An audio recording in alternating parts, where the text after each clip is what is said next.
Bobi Wine yagamba Buronda tovaawo. Maana aleta kakume karonde kakume babiki mubimanyi. Naye kati abantu tibayigide mwezo kodi. Ndabye leero ndi waliwo video zitambula za Jeno wange omulungi Mami Jeno na Royce. Naye agamba abantu bwe mumala kulonda muddeyo ewaka.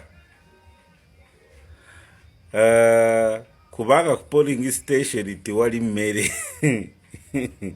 tewali toyi tewali ki. Kati Bobi Wine kwogera ebintu ebyo n'abagamba bwe mukuba kalulu tibuvaawo mukakume mukaronde mukakume ate timuvaawo yara abasuura mu katego ke kubanga bulijja abantu balonda kuva 9 mu 6. Kyogamba bulijjo bwe balonda badda waka nedda. Oba bulijjo bwe balonda babeera kaawo kubanga 9 mu 6 balonda bwe balonda badda waka era balonda basinga badda waka. 2 gumu balonda ne badde waka abamu ne basigalawo. 2 mu 6 kyali kitya balonda 2 saaliwo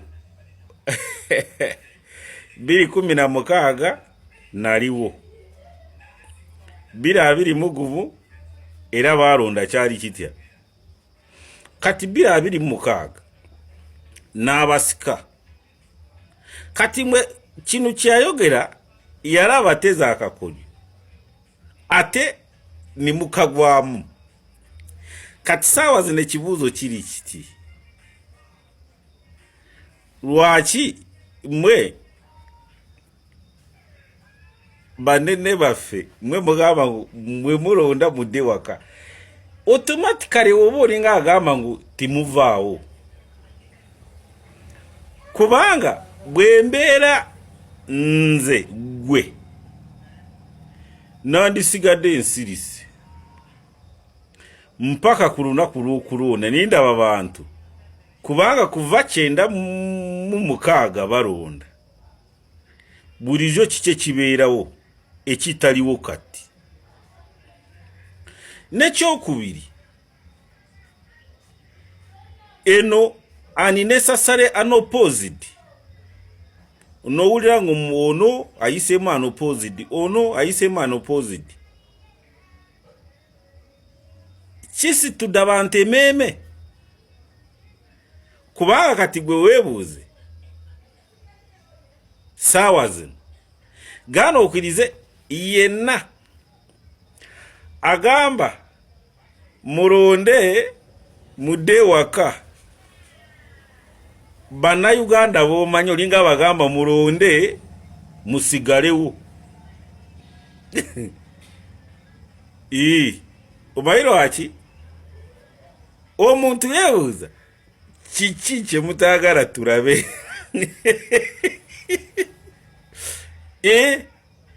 nze njogera nga Munnayuganda. Lwaki gaana okirize ekakumiro Prime Minister bwe yagamba ati mujja kulala ya Bobi Wine abantu olinga yire yabagamba ngu mujje kati gwakola statement kati kyandikuwadde kyakuyiga Bannayuganda mbawoninga kubanga bwoba woninga obulinga ategeeza mu kikole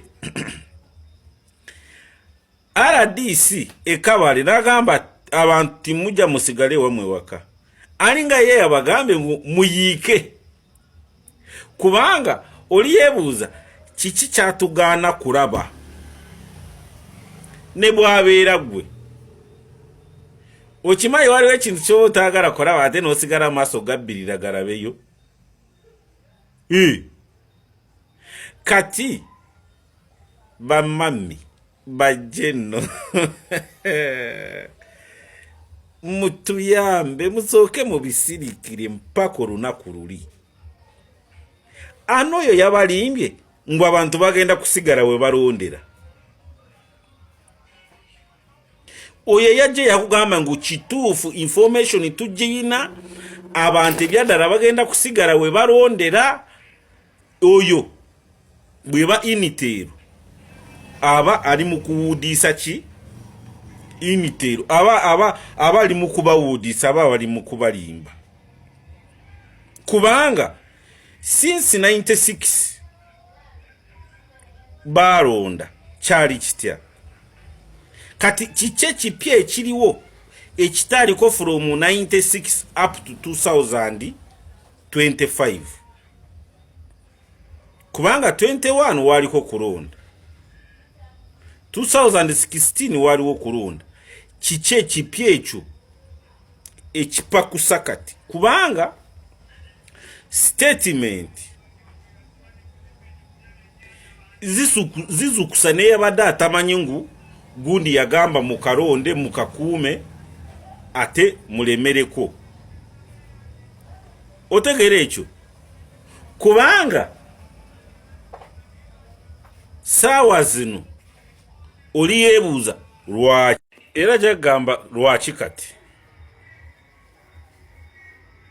Kubanga ganookirize bweba message ya Bobi Wine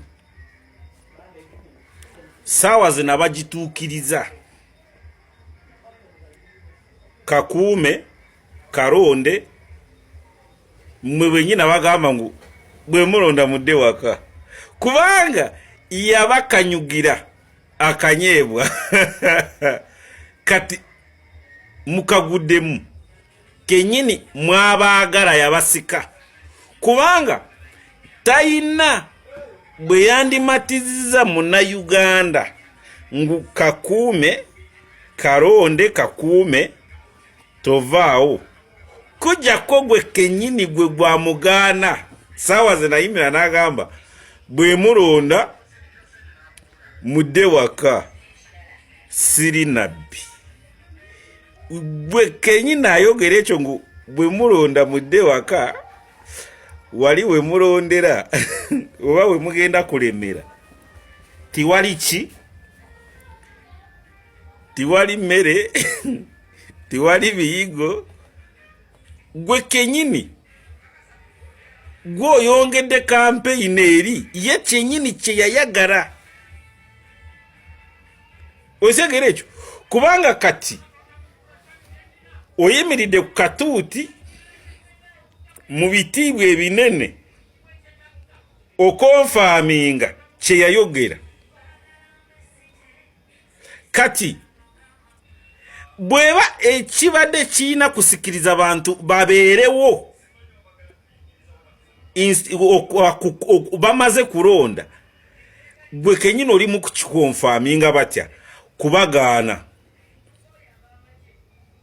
Otegere ekyo. Okuyimira n'ogamba bwe mulonda mudde waka timubeera ku polling station. Omuna Uganda gwe kenyini oba okonfaminze ngu mubeerewo batya. Kati saawa zinagamba kati lwaki mba nvaawo. Yenyini ayagala kumanya lwaki maze kulonda nvaawo. Osege nesinga timwamuddamu oba timumuddiza ku statement zenyini ze yayogera, tikyandibadde na kyamaanyi. Kati buli omu alaba vidiyo eyo biri ku mawulire, biri ku TV, biri mu mpapula z'amawulire. Jeno nayogedde bwati, jeno nayogedde ebitayogerebwa mu bululu bw'emabega. Kati ku radio TV wawa n'obuleediyo bw'omu byalo ngu jeno bwati yagambe mulonde mudde waka. Kitegeera kati oli yeebuuza kiki. kati ayagala kulingirira